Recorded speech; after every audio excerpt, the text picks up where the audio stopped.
તો રામ રામ મિત્રો, કેમ છો બધા? આશા રાખું છું કે તમે બધા મજામાં જ હશો. સ્વાગત છે તમારા પોતાના ડેઈલી બ્લોગ 11માં. તો આજે સવારે લગભગ 7 વાગે ઉઠ્યો. તો 7 વાગે ઉઠીને આપણે નીકળી ગયા ક્રિકેટ રમવા માટે ગ્રાઉન્ડમાં, કારણ કે અમારે 365 દિવસ પહેલા હું રમવા જતો, એટલા માટે હવે વરસાદ નથી તો પાછું મેદાનમાં 7 વાગે રમવા નીકળી ગયો.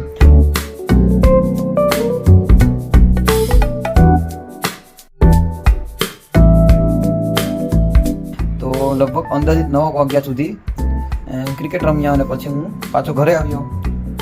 જોઈ લો, આજનું વાતાવરણ એમ તો સારું જ છે, આજે પણ વરસાદ નથી, પણ આજે સવારે જ ક્રિકેટ રમીને ઘરે આવ્યો ત્યારે મારી તબિયત અચાનક બગડી ગઈ અને જરાય પણ સારું નથી. એમ માથું દુખાવો ને એવું બધું બહુ થઈ ગયું, એટલે થોડો આરામ કર્યો. લગભગ 11 વાગ્યા સુધી હું ઘરે જ રહ્યો.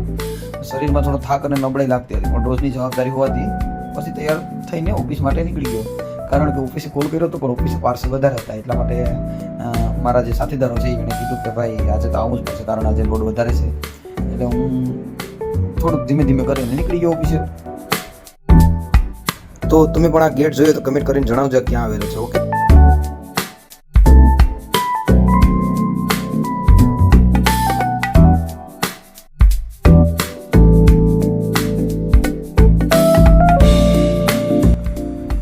ઓફિસ પહેલા આપણું જે ડેઈલીનું વર્ક છે, ચારો નખાવવાનો, તો રસ્તામાં આપણે નખાવ્યો ચારો નાખીને હું પાછો ઓફિસે પહોંચી ગયો. તો ઓફિસે જયા બાદ આપણે આજે દુખતું હતું થોડું માથું, એટલે આપણે પીધી પહેલા ચા, અને ચા પીને જ પછી આજનો દિવસ શરૂઆત કરી અને થોડું કામ કર્યું.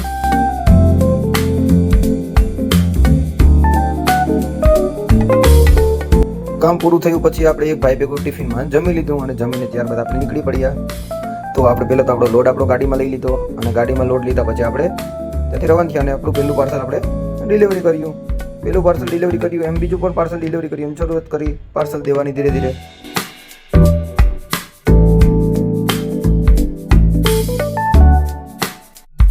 પાર્સલની સાથે આજે પિકઅપ પણ વધારે હતા મારે, એટલે આપણે જો પિકઅપ પણ લઈ લીધા. મોબાઈલનું કવર છે, આ ટેનિસનું જે રમવાનું હોય ટેનિસ માટેનું એનું પર છે, જો તમને બતાવું ખોલીને.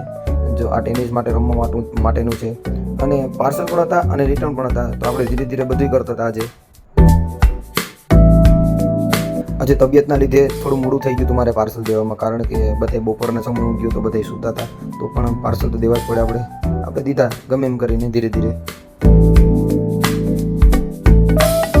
આજે તબિયત સારી ન હોવાથી આખો દિવસ ધીમે ધીમે કામ કર્યું, છતાં પણ દરેક ઓર્ડર સમયસર પહોંચાડવાનો પ્રયત્ન પૂરેપૂરો કર્યો. કામ કરતાં શરીરમાં થાક વધુ લાગ્યો અને એકદમ કમજોરી જેવું થઈ ગયું, પરંતુ જવાબદારી પણ નિભાવવાની આપણી જરૂરી હતી. આમ કરતાં સાંજના લગભગ 6 વાગી ગયા.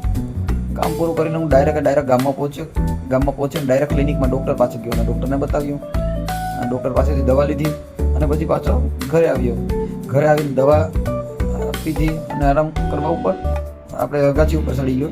આરામ કરતાં ક્યારે સાંજ પડી ગઈ એની પણ મને ખબર ન પડી.